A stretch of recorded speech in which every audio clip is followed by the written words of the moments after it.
Hi, everyone. I'm Megan Bishop, and I have the pleasure of conducting this interview with Elena Armijo, founder of Elena Armijo Coaching. For those of you who don't know, Elena Armijo Coaching is an executive coaching firm that offers in-depth and customized programs for high performers in their field. If you're watching, you know that Elena has created this interview series called Powerful Women in Change, Disrupt the World Now. And this program was created to highlight women who are making an impact in the world right now, in the world, in professional industries, in their communities, and on their families. They're teachers, scientists, musicians, philanthropists, and more. And I have to say that after watching all the interviews myself, I am truly inspired by this and want to thank Elena for putting so much effort into this. Elena is the founder, and so this interview is especially exciting because with this series, Elena is announcing that she's expanding her business by adding more coaches. Yes. Woo! As a former client, I can say that this comes as no surprise at all. The work that she does is absolutely amazing, and I want to say congratulations to you on this amazing accomplishment. Thank you, Megan. Yeah. So let's get to it. Elena, thank you so much for inviting me to do this. I'm so excited to talk with you, and I have a lot to cover, but why don't you start by introducing yourself, in your own words. Can you tell us who you are and, maybe a little bit about what you want people to know about you? Yeah. Well, thank you so much. I am Elena. Thank you for watching everything so far and being with us on this journey.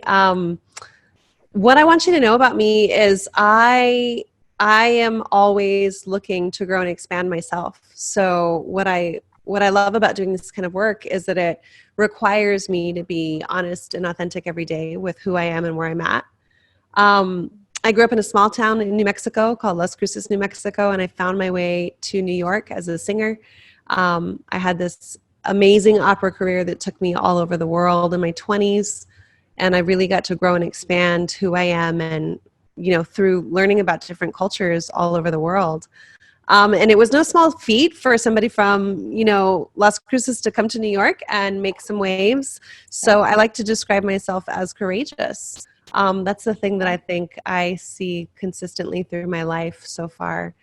So I was, performing and singing all over the world. And I realized I was at a choice point where I could see what the next 15 to 20 years in this career would look like. Of course, that's different now with COVID. It's a little different now, but I thought I could see where I was going. And I just realized that there was a lot more that I wanted to experience in life. And I can remember being on stage, and the moment that I stopped singing, I was singing Romeo et Juliet, which was an opera that I had been contracted for. And I remember just taking a bow and walking away and walking back to this tiny apartment that they housed artists in. And, the laundry was broken and it was cold. And I think I'd missed my brother's birthday again. And I just was really sad. And I thought, how strange to go from being on stage and have, over 2,000 people clap for you in this beautiful production that I just done, and then be so incredibly lonely in my life. So I hired a coach myself, and I worked with that coach for about 6 months, and I quickly learned that a lot of what I'd built in my life was through proving that I could, proving that to my parents, to my family, that I was valuable and worthy of all the accomplishments. That's how I lived my whole life. My undergrad, my master's degree, any accolade that I received was through that lens. And quickly realized that wasn't going to cut it for this life if I kept on that path. Right. So I did not intend to fall in love with coaching. That was never the plan. I entered a coach training program to actually work on myself even more because, the studious one in me is like, well, if I'm going to do it, I might as well do it all the way. Yeah. And I jumped into this program, accomplishment coaching, which we've talked about a little bit on the series already. And it changed my life. And within 4 months, I realized that I loved coaching as much as I loved music. And nothing I thought would ever come close to that love. yeah, so then I pivoted and I created this business, and here we Yeah, are. yeah. And talk to me a little bit about the process of launching a business. So that it's one thing to have an idea and be an entrepreneur and do things in normal times. You've been building up to this point where you're now expanding your business, and we're in the middle of a global pandemic. Can Yes. you talk about how that impacted your plans, how you're moving through that, and just really what that process looks like? Yeah, well, I'm fortunate enough. This is coaching is my third business that I built. So I got to give credit to my father. I mean, when I was in high school, he was sort of like, "How are we going to pay for your education? And if we're going to do this, then you need to become a real estate appraiser." So like at 17 years old, I was in mortgage broker classes, and I was like, what is happening? What are we Yeah. talking about? Yeah. So Yeah. I do have to give him credit, because what it instilled in me was, from a very young age, I realized I could build anything with support, right? With Mhm. my family behind me, with people saying that I could. And fast forward to today, it's such a beautiful question around in a pandemic, because um, I'm expanding because there's a need. Like Mhm. I have been busier than I've ever been in 6 years in my coaching practice. You talk to a lot of my colleagues, and it's a constant conversation of, do you have room? Is there room Mhm. for you to take one more client? Can you speak to this person that I know they could really, really use your support? And so I've been I've been incredibly grateful for all the work that has come my way and what I've done, but I've also realized there's only one of me. And if I'm going to continue to expand and get people supported and helped during this time, then I'm going to Yeah. have to build something. So it's Yeah. really scary to expand during a pandemic. I will say Sure. that. Sure. When everybody's like, tighten your belt and save your money, Yeah. Yeah. I've been spending more money on my business than I've ever Right. spent before, and it feels counter to what the rest of the world is doing, and it feels incredibly right Right. intuitively. Right. And can you talk a little bit about who the clients are and what they're coming to you for? So is it, you have an executive coaching business, but is it just around executive and career, or are you kind of seeing people come from all different, you know, areas and walks of life? Yeah, all different areas and walks of life, I would say. My primary focus has always been on executives, as you know, and building Mm-hmm. people up to that C-suite level, or the mid-level that is getting ready to pivot up, right, is where my Yep. sweet spot is. Yep. Um, and that being said, I know, being a former client of mine, we Yeah. talk about everything. Yeah. Like I really am a holistic kind of coach, where I believe that where you do one thing, you do it everywhere else in your life. So a lot of people come to me around career. Like that's probably the Yeah. number one focus that we're looking at when we start together. And we Sure. end up expanding over their entire life and looking Mm-hmm. at how's their partnership, with their spouse, or what are the dreams that they've forgotten about that are directly impacting their work right now. Um, Yeah. so yeah, that's what I do. And the expansion is, to include more people, Right. because what is typically a very privileged profession or conversation with people, coaching was born in privilege. You didn't have access to coaching unless you could afford it, or unless somebody suggested it to you. Mm-hmm. And this is for people that were pretty far along in their careers outside of like sports coaching, in athletics, or training Yeah. at the gym. Um, so this expansion is also about having more people have access. Right. Yeah. And so when you think about that, how did you choose the coaches that are on your team, right? So if this is your business, your baby, you're creating this, how do you choose who you bring in to help you build your Oh, it's so business? good. Yeah, such a good question, because there are several ways I view it. I mean, first of all, I want good coaches that know how to coach, right? Mm-hmm. So there's a certain level of training that I look for to be part of this business. But the second piece is, who do I want to work with? Yeah. Like, who do I actually want to partner with long term? Who do Sure. I love? Who do I believe in? Who do I think is also committed to some of the same values that I'm committed to? Mm-hmm. These were all questions I asked when I was looking for coaches. So the people that I've found 5 coaches that will be partnering with me over the next year, and then hopefully we'll expand again if it goes Yeah. well. Yeah. But these people are incredible humans, and they're some of the most courageous people I know. So that's probably Amazing. the common thread between all of us, is that we are courageous in Right. what we believe. Yeah. Yeah. Amazing. Okay, so that's all great stuff, right? But what was the thing that was your limiting belief, right? Like, in other words, what was something that held you back? Because I think a lot of people, when they're thinking about how to make an impact right now, how to make change, how to move forward, um, they have a lot of fears and they have a lot of challenges that they need to get past. So can you open up a little bit to share what is really difficult about this process, and what was holding you back? Oh yeah. So limiting beliefs. Oh, everybody has them. Yeah. And they're Sure. kind of like they're with us forever. Mhm. And you can practice putting them down, which is what I love. My biggest one, and this goes back to childhood, and we could talk about all the ways my child brain made it mean this, and it wasn't really true, but that's what I believed, was I'm not good enough. And that Uh, is literally what took me across the world, right? Is I'm not yeah. good enough, so I have to prove to people that I am.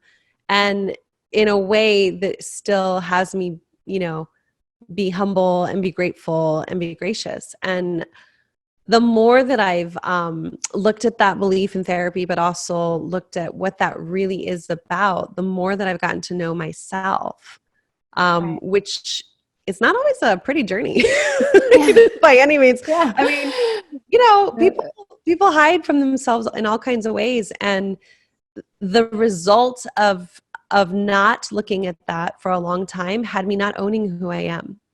And mhm. so I think that the biggest gift of letting go of that limiting belief, or noticing that it's there and giving attention to it and saying, okay, that's an old story and that's not really true, Yeah. has allowed me to own more of what I'm doing in the world and have more impact, which is all I ever really wanted. Because I think that it's really easy to not own what you do when you think that you're not good enough to own it, right? Right. Right. So it's Yeah. this loop that keeps repeating. So there's been a lot of gifts from being able to own this, and really that's why I probably created this series too, because I wanted women to have a platform to be able to own what they're doing in a big Yes. way. Yes.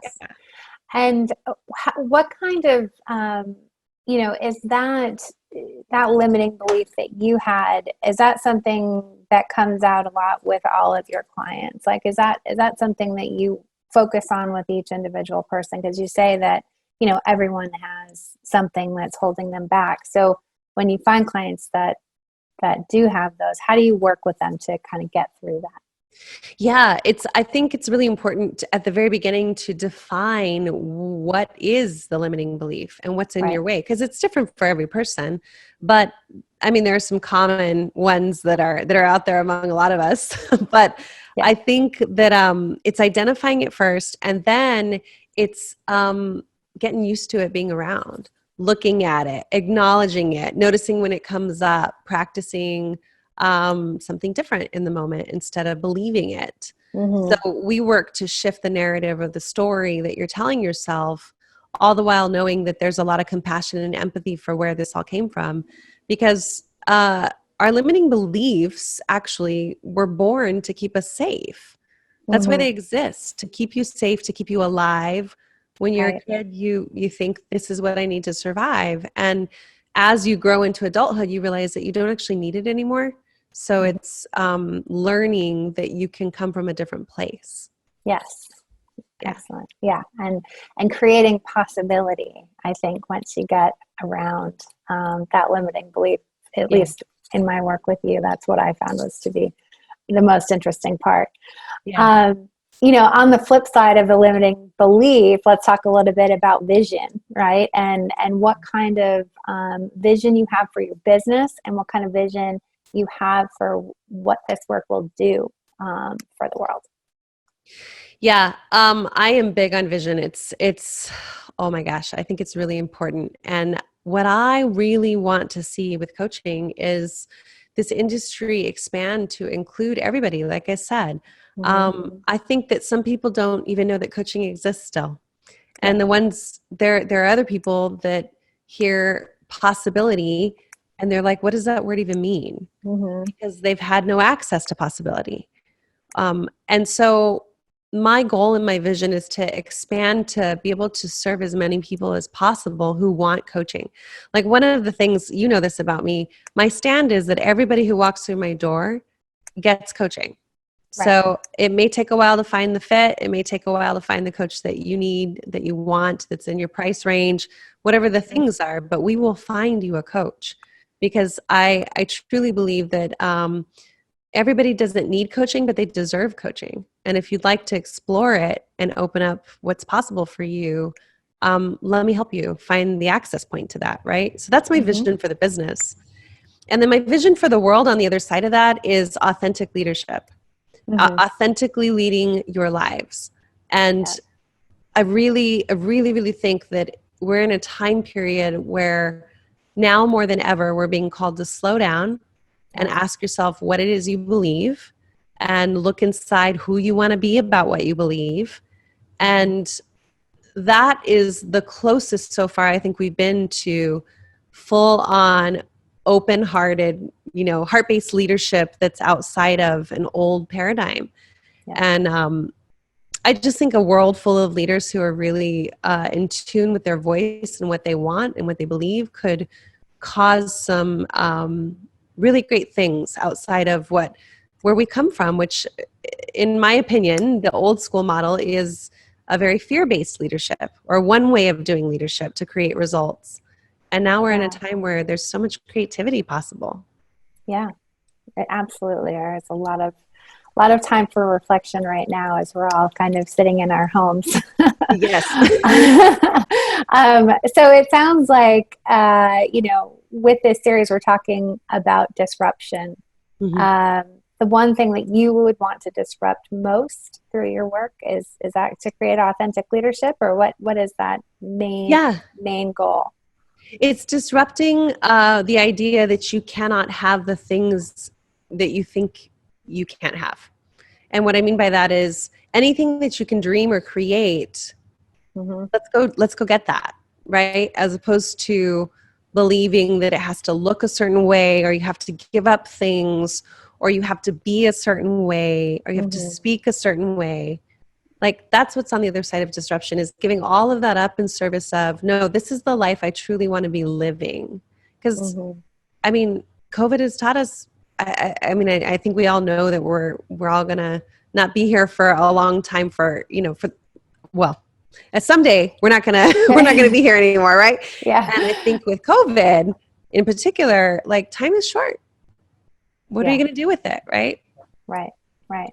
And how have you seen that play out with your clients in COVID? Are you finding that people are able to really make the kind of change that they have sought out during this time?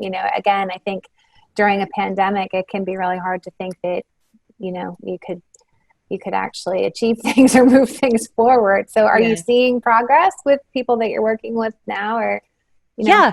talk No, about that? 100%. Yeah. I think that most people would think that you wouldn't see that right now. And everybody I'm working with is still moving forward. It might look different than what they thought, but they're Mm-hmm. either pivoting or they're reevaluating and they're being called forward, right, to keep moving by me because I'm the Yeah. one that's like, hey, this isn't the time to stop. Um, Amidst all the personal growth work too, right? So Right. we're definitely still working towards their goals and we're moving forward on things that are very big and important. And we also have our eye on, hey, this is a time in the world where everybody's grieving. There's some Yeah. trauma going on. Yeah. There's some stuff being unearthed that you weren't looking at before that now you're being forced to look at. I mean, Mhm. talk about like even balance, right? Like work-life balance was a myth before. And I would always Yeah. say that and people would look at me like I was crazy. Yeah. And I now they know remember. I that it's a balance. remember. Yeah. All you get is choice about, how you want to spend your time. So I think all of that is, I think that's why we're still busy. I think that's why Yeah. coaches are still, having people come to their doors. Yeah. And so much so that you're, again, adding more to your team. Yeah. That's really incredible.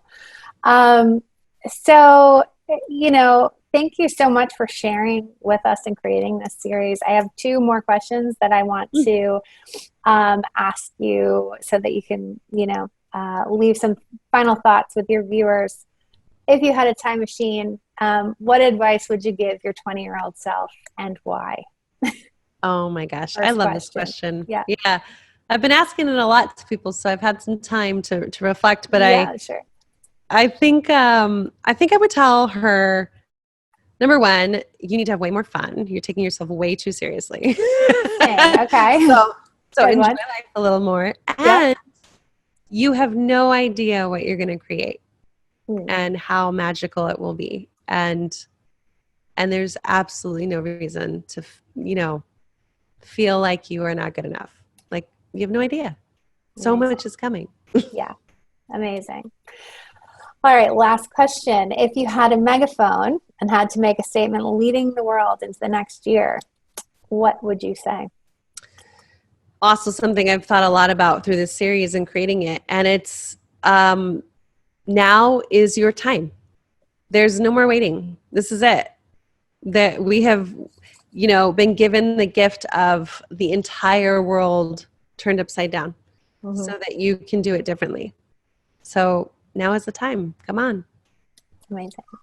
Yeah. Well, thank you so much for having me and inviting me to do this. And thank you for creating this series from everyone of us who have been watching them and feeling really inspired by them. So thank you so much. Oh my gosh, Megan, thank you so much for being willing to be the interviewer Of and course. ending the series this way. You are magic and I love you. Well, I love you too. Thanks.